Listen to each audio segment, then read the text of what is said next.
Hope everyone had fun during the first coffee break. This is our first session after that first coffee break, and I'm very excited to introduce Eelco Visser, a professor at TU Delft, who is very well suited to talk about what PL research you might be interested in, given that he is the program chair of UPSLA this year, one of the main tracks at Splash. And I'm very happy to have him here talk to you about what is PL research. Thank you. Let me install this.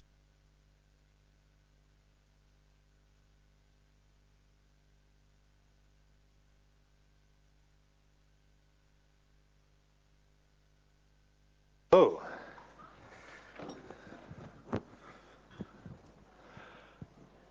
All right. What is PL research? And so that is the logo of my group in Delft, and I'm Eelco Visser. I'm the chair of that PL group in Delft, and also, as Karim said, I'm program chair this year of UPSLA. So Karim and Mariana and Jonathan thought I would be able to tell you what PL research is about, right? We want to give you a talk that introduces them to the research that our community does, and okay.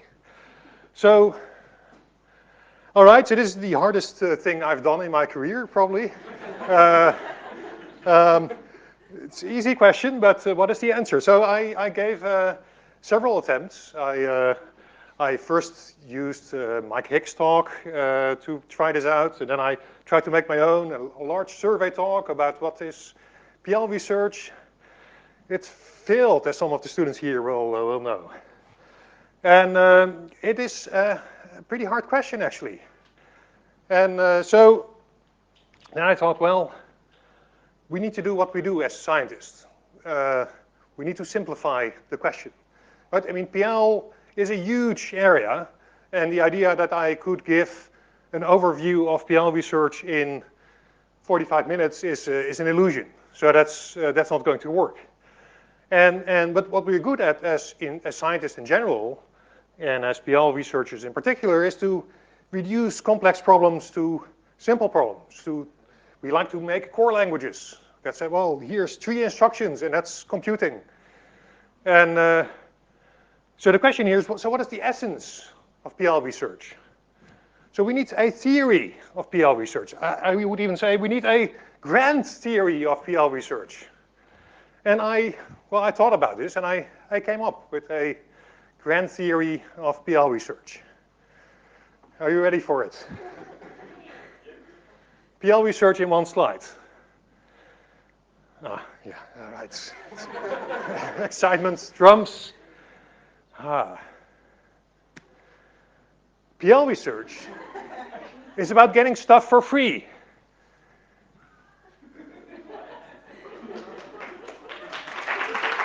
Think about it. Yeah. Well, I mean, what stuff? I mean, it's not getting mocks for free, right? It's programming stuff.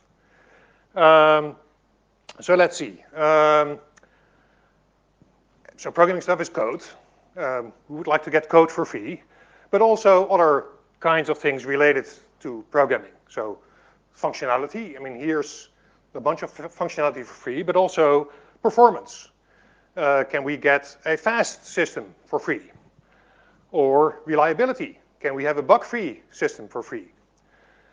So these are examples of kinds of things we try to do. And well, for free, really, that's like saying, okay, give me a software system for free. There's no such thing, right? So this is a marketing slogan, and in practice, it's a bit more complicated. So what we do is say, if you give me X, I'll give you Y for free.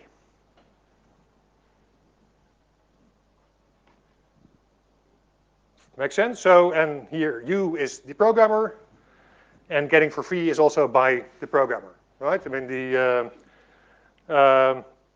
and the giving is done by some algorithm or theory. And it's not actually for free, because this is what we do as researchers, making these things that give things for free to programmers. For example, right? I mean, the classical example of this scheme is compiling, right? You give me a program in a high-level programming language. I'll give you a program in machine code. And the getting is compiling. And in the 60s, this was known as automatic programming. I mean, you don't have to really program. You just give a specification in Algol, and automatically, for free, you'll get a program. Right? And I think that is the schema of what we do in PL. And what is programming languages about this is that what we try to do is we want to try to codify the things we give, right? I mean, the things we provide in a language. So you provide X, a program, a configuration, some properties. We formalize that in a language, and that language codifies the properties of X that if you satisfy them, you can get a Y for free. And this also provides a recipe for doing PL research, namely, how do you come up with ideas? Well, typically it's what are things that are tedious or slow or buggy or incorrect, and can we find a way, right? So typically the question you ask yourself as a PL researcher, is there a way I could get this thing for free? Is there a way I can make this more easy? So a more incremental approach, right? So this sounds like a big problem if you're starting out as a PL researcher. What can I come with a programming language that will make the world better? That sounds like a big question, and often PL research is more incremental. So it starts with some existing mapping, right? We have mappings from X to Y's, and can we make X a little bit better? Or can we extend the things we can generate? Or can we make the implementation of this generator more efficient, etc. And so the thing I was starting out with, I mean, giving an overview of all of PL, is that then there are many instantiations of that pattern. So last night I was having dinner with a bunch of colleagues, and I asked the same question, and there they said, well, PL, that's about computing with programs as data, and it's about symbolic representation and type systems. This morning I was at a keynote at vMail, and their perspective is, right, I mean, the keynote speaker gave, where are we now? He didn't even introduce the context. It was virtual machines. That was the world, basically, right? And what is the status of that world? So there's many areas of PL, and if you're a researcher, then typically you're involved in some subfields, and you're really deep into the cows, as Janne said, right? I mean, and you really have to like that stuff that's going on there. But I think this theory provides a useful lens to understand a lot of PL research. I mean, many researchers will, so I think it's an interesting question to ask your colleagues, what is PL? And you will get many different answers. And I think this will give you a tool to give a high-level understanding of what is going on. All right, so what do we do as researchers in order to instantiate this scheme? Well, first of all, PL applies to many domains. So we do PL for security, for database programming, and what you do as a researcher is understanding how those domains work and how does programming in such an area work. Then there's design. So how can we come up with better solutions for these for programming in such an area? How we can come up with better languages? So we make prototype as sketches and examples. Then there's specification, where we formalize programming languages. We define the logics. We prove we verify correctness, etc. And then there's implementation, where we implement languages, compilers, design algorithms, etc. And eventually we evaluate those realizations. And there's a feedback cycle where the result of evaluating one system gives rise to ideas for the next system. And if you talk to researchers, so each of these things is a field of study in their own right. And so some researchers will be deeply embedded in, well, doing formal verification of software systems, and their whole life is spent in this kind of formalization and logics, etc. And that is sort of their lens on PL. But if you talk to virtual machine people, then it's all about getting the last performance bit out of a machine, right? All right.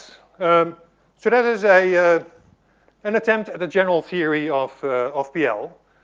So what I want to do in the rest of this talk is talk about some concrete examples of my own research and showing what PL projects can be like. And so I'll talk about 8 papers in 24 minutes. And I think so what we'll see is that they're examples of projects, well, they're in one topic, but we'll see many different kinds of research methods. And also what we'll see is that the solution of one project gives rise or unlocks the problems for the next project. All right, any questions at this point? Objections?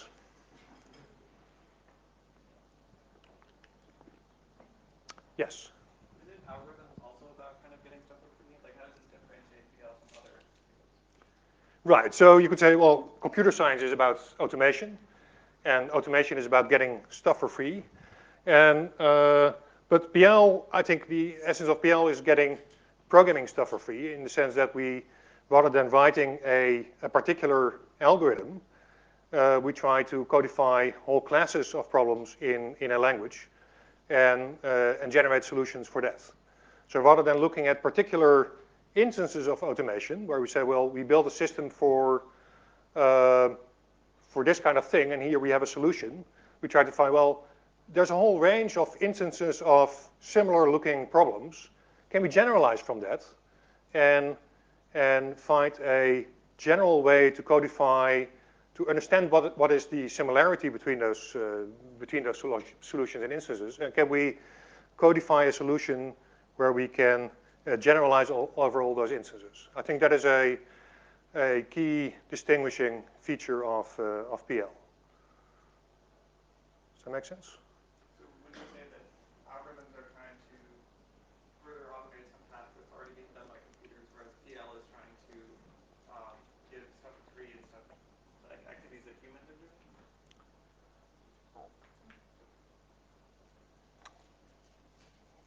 I didn't get the difference. I don't No, know. go ahead. Well, because for algorithms, you're trying to automate some task that's already being automated. But for PL, you're trying to get stuff for free in something that's not already automated, which is programming, because that's being done by humans. Is that a valid distinction? Right. I mean, an algorithm, is typically, it takes some input and produces some output. What we're trying to do is, can we, well, first of all, can we generalize over a bunch of problems, and then the difference between the instances is what becomes the language. Right. The algorithm, you could say, is the compiler, and it will know about calling conventions of different machines. We abstract from that by providing a generic technique, function definition and function calls. And the compiler will know which calling convention to compile to, depending on the architecture. Right? Other All right, so let's look at some examples. So I said this is a hard thing for me because I'm a language engineer, maybe more than a programming language researcher. So I work in the area of making tools for programming languages. So compilers, compiler front ends, IDEs, etc. And what we're trying to do there is help programmers by creating new tools, and to help language designers by making it easier to make such tools. And so I'm starting this story with a paper we had at Uppsala in 2010 called the SpoofX Language Workbench. And the problem we are addressing in that paper is how can we give programming environments for free? Right, so the implementation of IDEs for a language is expensive. That's a lot of work. If you use a framework like Eclipse, you have to know a lot about the internals of Eclipse and how you use its APIs in order to implement an IDE. And so, can we give IDEs for free? And so the idea is a language designer should only provide a specification of a language, so a syntax definition, a type checker, and some transformations. And what you get is an IDE with syntactic and semantic editor services. And well, the method here was, I mean, we had specification languages for syntax and type checking, and the solution was a lot of IDE engineering, understanding how Eclipse works, how you program against that, and for instance, dynamic language loading was a thing, in order to embed these specifications into a language workbench in order to support this process. Right, so in SpoofX, what you do is you write a language specification, and in the same Eclipse instance, you get an IDE for the language you're specifying. That means you get an interactive process for designing languages. All right. Great. We got an award for the paper, and you could say, well, research done. But, well, so we said, well, this is IDEs for free, but maybe not quite. So what we were doing in the specification is we were writing type checkers in a fairly algorithmic style that wasn't really very declarative. In particular, what we were observing is that the name binding rules of the programming languages were quite embedded in these specifications. So it was hard to sort of have a declarative understanding of name binding. Right? I mean, if you take syntax definition, we had very declarative ways to define that. You just write the structure and you get a whole bunch of things. With name binding, you were writing quite algorithmic definitions. So the question was, how can we get more declarative name binding specifications? So, right, so that was the goal. And from such a declarative specification, what you would like is to get an algorithm and name-related editor services. So what we did is, well, we designed a name binding language where you specify the name binding rules of programming languages. And from that, rather than hand writing algorithms, you generate analysis algorithms and code generation, etc.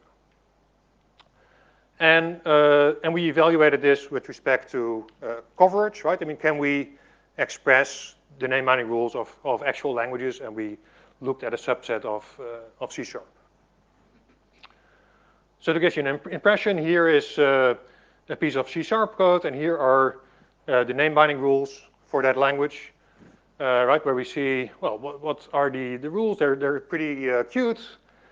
They say, well, given a class, this is the name of the class is a definition, and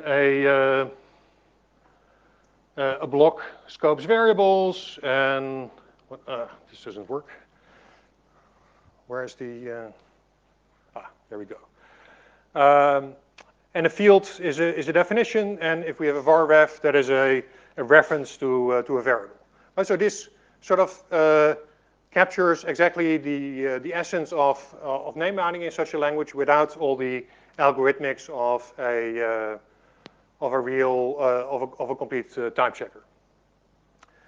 And so from this we generated implementations, and so the next problem then was, if you have an IDE, you can do whole program analysis, right? So you do type checking of entire projects.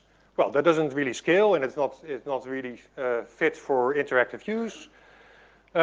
So what we would like to have is an incremental name analysis algorithm. Well, again, since we had these high-level specifications of name binding rules, what we could do is, rather than have the sort of the batch implementation of name analysis, we could, well, generate an incremental algorithm for the same language. And so that project was an implementation project with a lot of algorithm and data structure engineering, and with as evaluation benchmarking, where we said, well, we take a whole range of project commits and see whether this algorithm indeed gives us incremental performance versus the whole program performance of the original algorithm. So language design, algorithm engineering. So the next step, so now we have a nice language workbench in which we can specify name binding rules, and it behaves pretty well. But so then we were trying to go on into next venture, is into semantics. Can we use these name binding rules as a basis for doing formal semantics of programming languages, and have defined type safety rules and for languages? But then the first question was, well, what is exactly the semantics of these name binding rules? And there were some elements that we didn't quite cover. So how can we increase the coverage of these rules?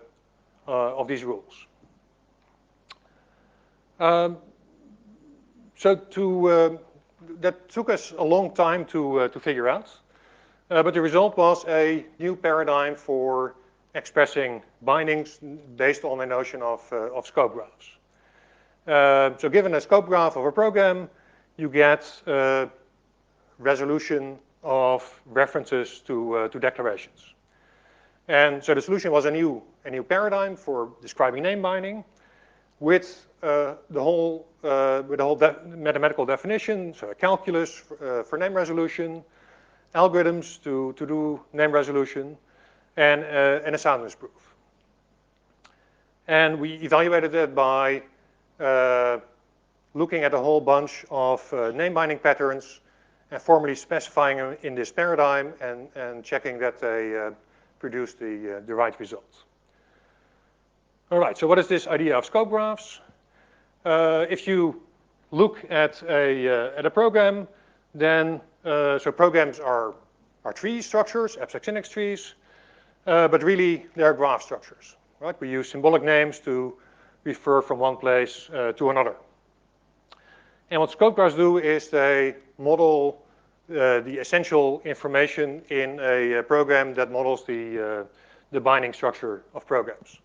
So scopes, these circles, denote regions of a program in which a name is defined, and edges between these scopes define visibility. And so by mapping programs onto a scope graph, so that is a language-specific operation, we can express the binding rules of a program, and then using a generic language-independent calculus, we can resolve references to declarations by following paths in the scope graph. And so this, So this calculus is language independent, so that means we can define all kinds of language independent tools based on this generic representation of scope graphs. All right. Then, so next step, so we want to not just do name resolution, we want to do type checkers as well. And then turns out that there's a dependency between name binding and type analysis. Right? So if you have record access, then you need to have the type of the receiver expression in order to get at the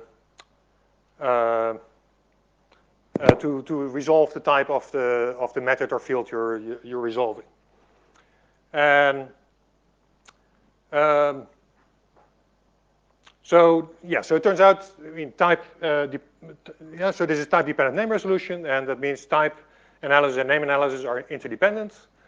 And the program traversal of a type checker depends on the particular binding rules of a program. And that means that for lots of for programming languages, we have to make ad hoc algorithms to define type checkers. And now the question is, can we generalize over this and provide a mapping from declarative type system specifications to type checker algorithms?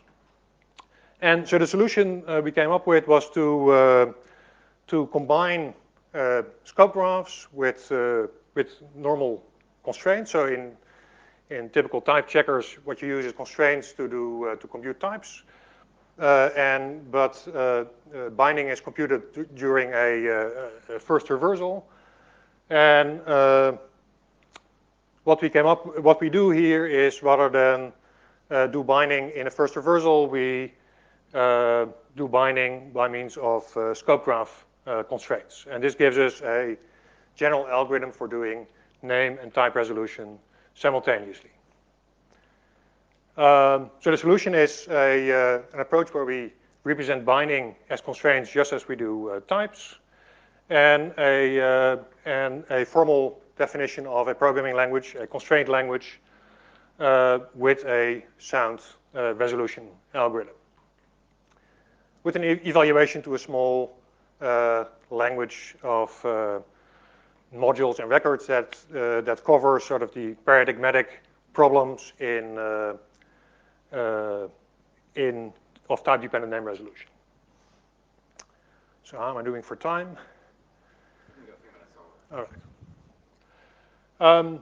Right. So what we see here is that we map a program to a scope graph and resolution constraints. And what we get is our programming language definition is a mapping from programs to constraints, and then a generic solver ensures that we get a solution for these constraints, which solves the.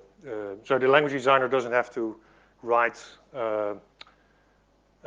type checkers by hand.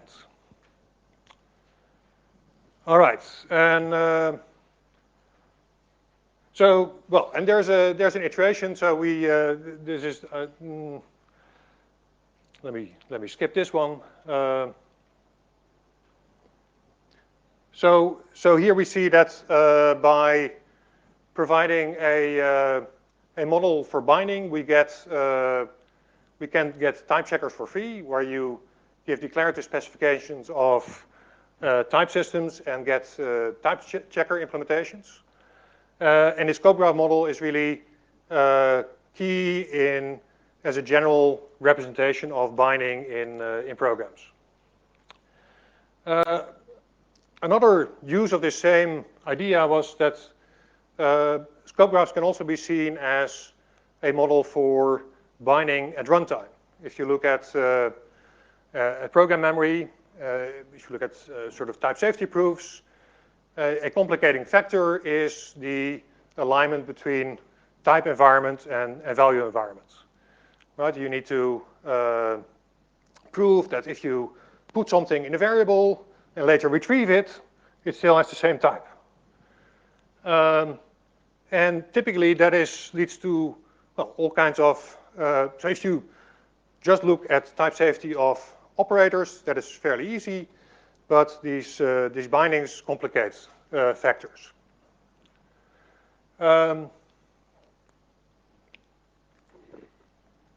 Now the observation here was that scope graphs provide a general model for describing binding statically, but they also provide a blueprint for binding dynamically at runtime.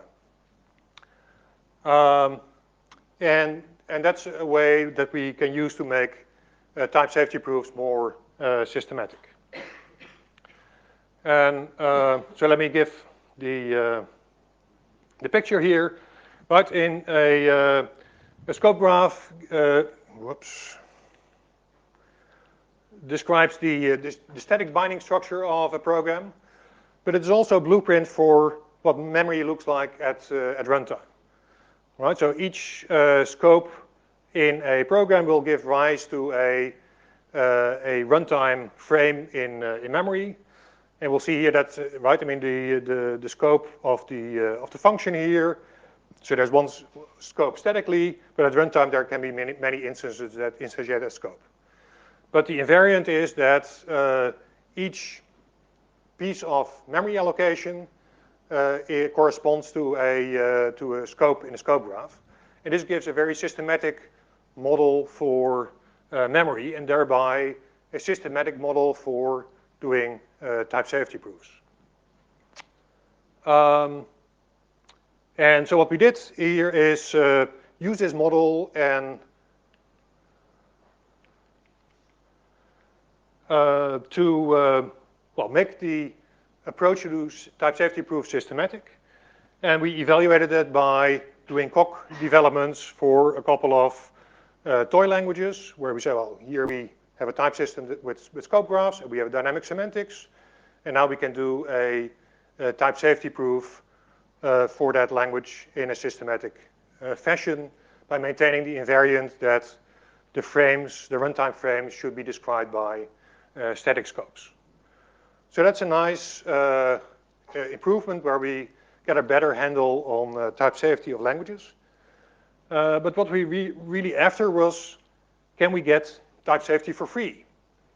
So can we, what I would like in my language workbench is language designer describes a syntax, a type system, a dynamic semantics. From that you get implementation, so type checkers and interpreters. But I also would like to get a proof that this language is type safe. Now, so with this scopes describes frames approach, we had a sort of a systematic way to linking the static semantics to the dynamic semantics. But there was still one step to get this automatic. So we tried to automate these COC proofs, but that was that turned out to be quite hard. And eventually what we came up with was an approach where we use intrinsically typed definitional interpreters to get type safety for free. And so intrinsically typed definitional interpreters is an approach where you encode the static semantics of your language in the abstract syntax of your language. And then the host language type checker checks that this type system, this object type system holds. And that means you get a type safety proof for free, but this was limited to languages with fairly simple binding structures. And what we did is extend this approach using the scope graph paradigm to languages with non-lexical binding. So we tried this we applied this to middleweight Java, right, where you have class-based structures, and we were able to encode this, right, and where the type system, the type system of the object language is encoded in the signature, and then the signature of the eval expression or the eval function is basically also the type safety theorem, which is proved by the host language. All right, and so what I've tried to illustrate is how PL research works in practice. You start somewhere, you end up somewhere quite different. We started out with language workbenches and editor services. We end up with type safety proofs and automating them. One project leads to the next. And yes, I was talking to John Hughes in the break, and he said, well, this is a good recipe for research, right? Don't look for huge problems. Look for the smallest problem you can find and work on that. Yes, let me take a question. Well, so let me, I think I had, yeah, so what we've seen is one topic with a range of PL methods. And what I would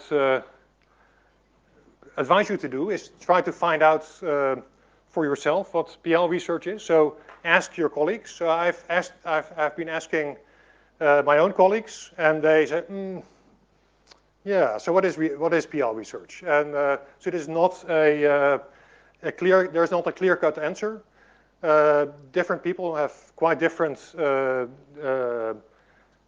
perspectives on this, biased from their own sort of line of work. And it will be interesting to have a joint conversation on, well, what are the different kinds of things we do, and how can we, what is similar and what is different in them.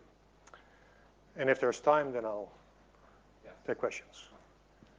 Oh, there's actually time for questions. Okay, good.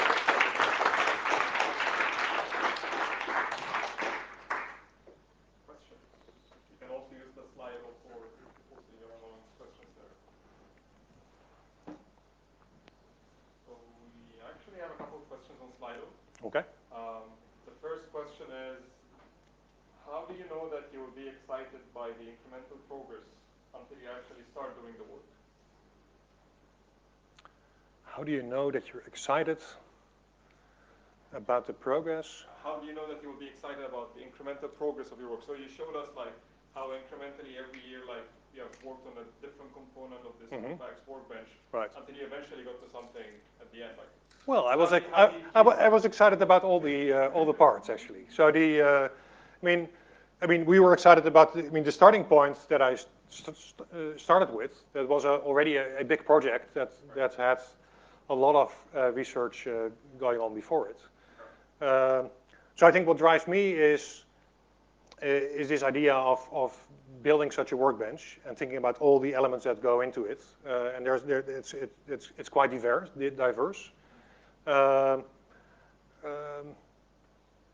Yeah, so part of it is being motivated by the problem itself, and there's fun and interesting problems to solve to get there.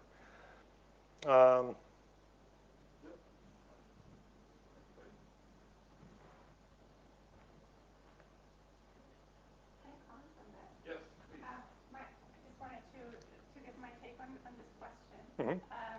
I think it's also okay to not be super excited about a problem when you just start, because you don't really know what to be excited about.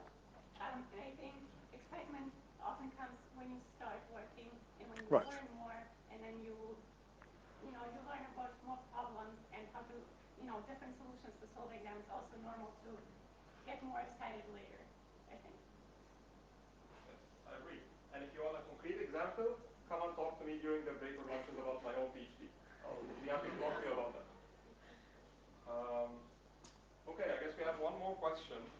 How do you transition between different subfields in programming language research? How should you? Or, well, I mean, I've done I have transitioned quite a bit. So I did my PhD in syntax definition and parsing, and towards the end, I was doing a lot of program transformation, and so while working on parsing, I was also looking at program transformation and figuring out. So I was using a program transformation tool to do my parsing research, and there I saw all kinds of interesting problems that I would like to solve, and so that's how I got started in looking at program transformation. And so it can be a fairly sort of natural transition from one subfield to another subfield. Yeah, so I don't know whether you transition from virtual machines to doing software verification, right? I mean that can be sort of large steps. But dive in, yes. Say you started working on some project, and in the start you were like very excited about it, and then like 4 or 5 months in, you realize that it's not something that you want to work on, and like That you want to work on, or yeah, like you realize that it's like the wrong project, or right. you want to do something else, and the project is like in the middle of nowhere. What do you do? Right. Well, I mean, so there's always in research problems where you get stuck. But I mean, I was talking about this how we came up with scope graphs. That was a process of a year and a half where we had this name binding language. We wanted to have some semantics for it, but we couldn't. It was hard to figure out. In hindsight, when you look at it, it's sort of obvious. And but in the middle, you guys, this is not going anywhere. And well, and then you could say, well, I'm stuck and I want to give up. That is something you can do. And there are other problems you can work on. But often in research, you do get stuck, and you have times where you're not excited, and you have to keep trying, and it helps to talk to a lot of people and try different ways to look at a problem. Yeah, so the question is, when do you give up on and that was your question, I guess, right? I mean, when do you give up on a problem, when you decide to stop working on it? I don't know. I don't have very good advice. Does someone? May I add something Yes. to that? So that also depends on having a very healthy relationship with your advisor, right? It has to be an open communication. If you start working on something and you find yourself not interested or not excited for whatever reason, it could be. It's not to say that you're giving up on something that you're working on. Don't think about it this way. You might just lose interest over time. You were interested to work on something else, or maybe something else, as you're working on a problem, something else caught your interest, and that's fine. And it's okay to have that. It's not that you're giving up your whole career or you're giving up what you have worked really hard on for a few months. That's okay. That's not necessarily giving up on something. It just means that you lost interest in something and you're interested to do something else. So having a healthy communication with your advisor is very important in your PhD. And selecting your advisor such that you will have that healthy relationship with them is very important. And you will learn about that also later on today during the workshop. Yeah, quick question. So, like, do you recommend people that might be like starting off doing research try to pursue like 2 topics in the same field that they're interested in, and then kind of just like when they get stuck with one problem, kind of just like going back to this other one, working on this other problem a little bit, and then maybe like giving this problem like a pause, for example, because you do get stuck, and I think. Right. Yeah. So good. So that depends a bit on your style. So when you asked this, I was thinking, no. I mean, you should have one problem. But then I'm thinking one of my PhD students works on 3 or 4 projects in parallel, which is not maybe. But for this student, it works very well because he and because so a thing with research is being productive 40 hours a week or however many hours you work in a week is hard, right? I mean, working on one topic at the same time can be hard, and there may be then many hours that you're just you're stuck and you're not being productive. So then it may help to switch and to sort of garbage collect your mind and to switch and then come back. So it depends a bit on your style, I think. You had a question? A little question.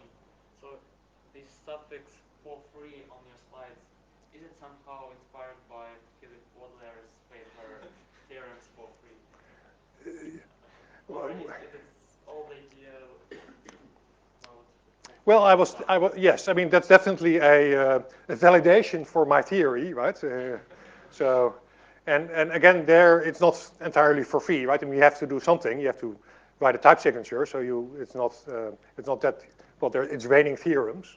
But yes, I think this is related, yes.